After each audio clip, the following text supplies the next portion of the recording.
Bersama saya Azlin Arif dalam rentasan berita edisi 1573. Antara paparan utama. Antara keikhlasan, penghinaan dan penafian. Berhenti jadikan medan politik sebagai kancah perang. Wan Saiful, usah nodai Dewan Rakyat dengan maksiat.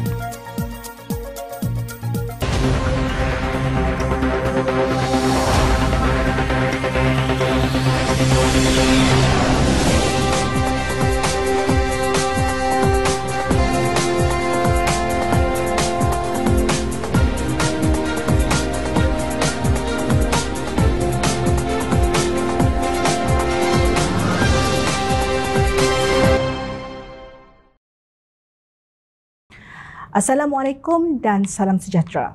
Meskipun ditadbir oleh kerajaan negeri daripada blok pembangkang, Terengganu ternyata sama sekali tidak pernah dianaktirikan oleh Kerajaan Perpaduan pimpinan Perdana Menteri Datuk Seri Anwar Ibrahim. Fakta yang tidak boleh dinafikan, Kerajaan Persekutuan menyediakan peruntukan pelaksanaan projek pembangunan agak tinggi untuk Terengganu yang ditadbir PAS. Jika dilihat kepada unjuran peruntukan pembangunan bagi projek di bawah rancangan Malaysia ke-12, RMK-12, mengikut tahun bermula dari rolling plan pertama RP1 bagi tahun 2021 sehingga sekarang, jumlah peruntukan untuk Terengganu terus meningkat. Pada RP1 RMK-12, sebanyak RM725.96 juta telah diluluskan dengan jumlah sebanyak 225 buah projek. Pada tahun 2022, iaitu RP2 RMK-12, sebanyak RM1.37 bilion telah diluluskan bagi 365 projek, manakala RP3 sebanyak RM1.39 bilion pula diluluskan melibatkan 407 buah projek. Daripada 407 buah projek RP3 RMK-12, beberapa projek berimpak besar kini sedang dilaksanakan, antaranya pembinaan Hospital Kemaman dan Hospital Dungun yang masing-masing menelan kos RM405.41 juta dan RM145.83 juta. Antara lain pembinaan Balai Bomba dan Penyelamat Kuala Nerus yang bernilai RM5 juta, projek loji rawatan kumbahan serantau dan rangkaian paip pembentungan di kawasan Tadahan Kuala Terengganu Selatan RM418.15 juta dan projek pengawalan hakisan pantai di Pantai Kuala Nerus RM69.92 juta. Beberapa projek keutamaan negeri juga telah berjaya disiapkan, antaranya projek pemeliharaan muara Sungai Pakar yang menelan kos RM150 juta, projek perumahan rakyat Kuala Nerus RM94.24 juta serta meninggikan aras jalan cukai ke air putih di Kemaman RM57.59 juta. Melalui peruntukan Kerajaan Persekutuan juga, Terengganu berjaya melaksanakan 615 projek kecil meliputi penyelenggaraan jalan, longkang, Dewan Orang Ramai, masjid, surau, pusat pemindahan sementara untuk mangsa banjir serta pelbagai ameniti sosial berjumlah RM39.76 juta. Perdana Menteri Datuk Seri Anwar Ibrahim menegaskan bahawa pentadbirannya memberikan peruntukan yang lebih besar kepada Terengganu berbanding kerajaan sebelumnya, sekaligus menafikan dakwaan Kerajaan Persekutuan meminggirkan negeri pembangkang itu. Beliau berkata kerajaan telah menyalurkan peruntukan sebanyak RM1.55 bilion untuk pembangunan di Terengganu tahun lalu di samping bayaran royalti petroleum RM786 juta. Malah beliau yang juga Menteri Kewangan berkata perbelanjaan pembangunan untuk negeri di tadbir PAS itu meningkat kepada RM1.59 bilion tahun ini. Katanya jumlah royalti petroleum Terengganu juga bertambah semasa pentadbirannya berbanding ketika PAS dan Bersatu berada dalam kerajaan, iaitu hanya RM399 juta pada 2022. Pada 2022, kerajaan beri RM399.12 juta kepada Terengganu, manakala tahun lepas kita naikkan, kita jangkakan peruntukan itu meningkat pada 2024. Peruntukan untuk membangunkan Terengganu juga meningkat daripada RM1.55 bilion pada 2023 kepada RM1.59 bilion dalam bajet. Saya telah menjelaskan perkara ini sebelum ini di Parlimen, tetapi mereka pembangkang terus berkata kita zalim dan menentang agama dan lain-lain. Mereka kata ia bukan madani, tetapi madanon dan banyak lagi penghinaan, katanya. Bercakap pada mesyuarat bulanan Kementerian Kewangan di Putrajaya, Anwar berkata dana disalurkan terus kepada rakyat dan bukannya kepada ahli parlimen mana-mana kawasan.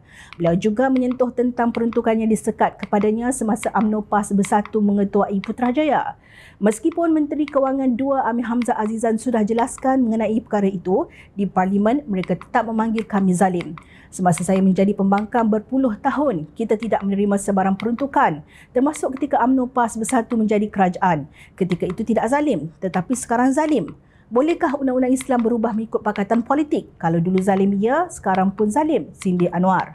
Jangan sesekali dilupakan, semasa sidang Dewan Rakyat pada 6 Mac lalu, Menteri Besar Terengganu Datuk Seri Dr. Ahmad Samsuri Mokhtar meminta penjelasan daripada Anwar mengenai tunggakan bayaran royalti minyak kepada negeri itu tahun lalu. Ahli Parlimen PAS itu mendakwa negeri itu masih belum menerima kira-kira 1 bilion ringgit daripada kerajaan pusat. Lupakah Ahmad Samsuri bahawa kerajaan perpaduan telah membayar dana khas atau wang ehsan berjumlah 786 juta ringgit kepada Terengganu untuk tahun lepas? Di samping itu, kerajaan persekutuan juga telah memenuhi semua obligasi pembayaran geran persekutuan kepada negeri. Ini hakikat yang perlu diterima rakyat di negeri Terengganu. Ia satu fakta dan bukan auta yang direka demi meraih sokongan atau pujian. Itu bukan sikap PMX. Namun, ianya terpulang kepada para penyokong pembangkang untuk menilai dengan mata hati. Semua ini adalah bukti bahawa PMX ingin memastikan kelestarian negara melalui negeri-negeri yang membina Malaysia, termasuk negeri-negeri yang ditadbir pembangkang. Ikhlaskah anda menerima kesemua peruntukan yang telah diberikan? Wajarkah pelbagai gelaran dan label yang pembangkang berikan kepada susuk tubuh yang bernama Datuk Seri Anwar Ibrahim? Jawapannya ada pada mereka yang waras dan nadinya tidak berdenyut dalam penafian. Di negara ini, lumrahnya apabila sentimen perkauman atau agama kerap dimainkan orang politik yang memberi petanda gendang pilihan raya mula dipalu. Contohnya hantaran berkisar naratif kaum dan agama, menyinggung perasaan serta diskriminasi dicetuskan ahli politik menguasai platform media sosial utama di negara ini pada pilihan raya umum ke-15. Provokasi menyentuh isu perkauman dan agama ini berulang daripada generasi ke generasi, seolah-olah ahli politik tidak kisah memecahkan perpaduan rakyat dengan naratif buruk ini asalkan parti mereka mendapat kuasa selepas pilihan raya. Barangkali itu menjadi antara punca selepas 53 tahun rukun negara diwujudkan, rakyat masih membicarakan bagaimana mahu menyatu padukan bangsa Malaysia berbilang etnik, agama, bahasa dan budaya. Dari sisi sejarah, rukun negara diisytiharkan pada 31 Ogos 1970 adalah antara tindakan susulan selepas tercetus tragedi 13 Mei 1969 apabila parti politik berasaskan kaum berbalah sehingga tercetusnya rusuhan berdarah. Rukun negara dilaungkan rakyat sejak di bangku sekolah bertujuan untuk mencapai perpaduan lebih erat, memelihara cara hidup demokratik, mencipta keadilan dalam menikmati kemakmuran negara bersama dan memupuk sikap menyelami budaya satu sama lain. Tahukah kita bahawa konflik membabitkan kepentingan bangsa dan agama? Jika sesekali dibangkitkan pasti menguji semangat perpaduan rakyat. Menambah buruk lagi keadaan, isu ini masih gagal diurus dengan baik dengan situasi dan fakta sebenar dikelirukan atas kepentingan tertentu. Maka menjadi tanda tanya di mana kedudukan perpaduan Malaysia hari ini? Adakah perpaduan terjalin ini rapuh kerana kelemahan pendidikan atau masih berada pada tahap baik namun boleh dilemahkan dengan mudah melalui mainan ahli politik? Senator Dewan Negara Hasbi Muda berkata yang merosakkan perpaduan dalam negara bukanlah sistem pendidikan tetapi berpunca daripada sikap ahli-ahli politik yang mengamalkan politik identiti atau politik kaum dan agama. Ketua Pemuda Amanah Nasional itu mengambil contoh di Indonesia di mana politik identiti berteraskan unsur perkauman dan agama ketika berlangsungnya siri kempen pemilihan umum pemilu Indonesia 2024 menyebabkan lebih banyak keburukan daripada kebaikan.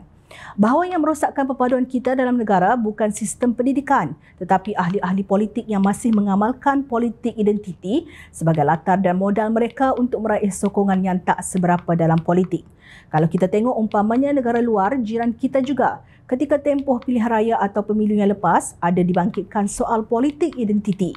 Dalam kalangan ahli-ahli politik Indonesia, mereka menyesal kerana apa yang mereka lakukan itu membawa kepada lebih banyak keburukan daripada kebaikan kepada negara mereka. Katanya ketika pembahasan titah diraja Dewan Negara kemarin.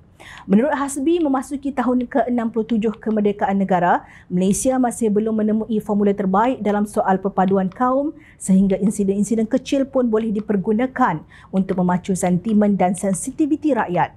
Pada akhirnya kita menghabiskan banyak masa untuk bercakap tentang isu yang remeh ini, ujarnya di petik Harapan Daily.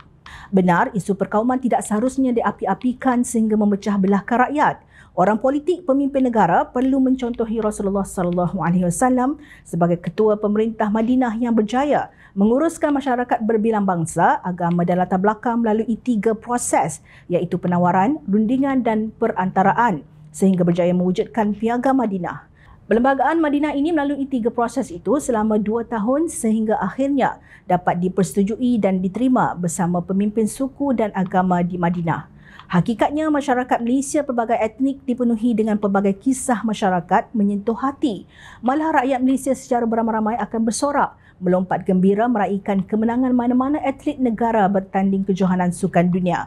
Kemajmukan masyarakat Malaysia mampu menjadikan perbezaan sebagai kekuatan negara selagi rakyat mengamalkan sikap toleransi dan menerima perbezaan dengan terbuka. Kita juga banyak berkongsi persamaan. Selagi nilai ini diangkat, Malaysia akan terus menikmati keharmonian.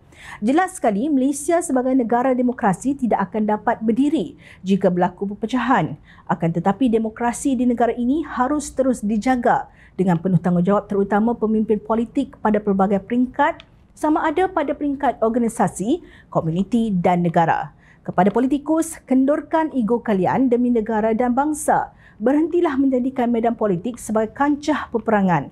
Uruslah politik dengan matang. Perpecahan yang timbul menjadi konflik kelak akan menjadi kekuatan. Konflik yang timbul mewujudkan perbezaan dan ia boleh diselesaikan di meja perundingan melalui perbincangan demi kebaikan bersama. Bulat air kerana pembentung, bulat manusia kerana muafakat. Bersatu teguh, bercerai roboh. Minggu lalu dalam satu kenyataan, Ahli Parlimen Tasik Gelugor Datuk Wan Saiful Wan Jan memberitahu Dewan Rakyat bahawa beliau terus-menerus dikacau ganggu oleh pihak berkuasa terutamanya Suruhanjaya Pencegahan Rasuah Malaysia SPRM. Ahli Parlimen daripada Blok Pembangkang itu menyifatkan kacau ganggu berkenaan sebagai satu bentuk tekanan yang tidak wajar dan didakwa berbahaya bagi imuniti seseorang Ahli Parlimen. Jelas Wan Saiful, gangguan tersebut diterima selepas kenyataannya ketika perbahasan usul menjunjung kasih titah diraja di Dewan Rakyat pada 28 Februari lalu.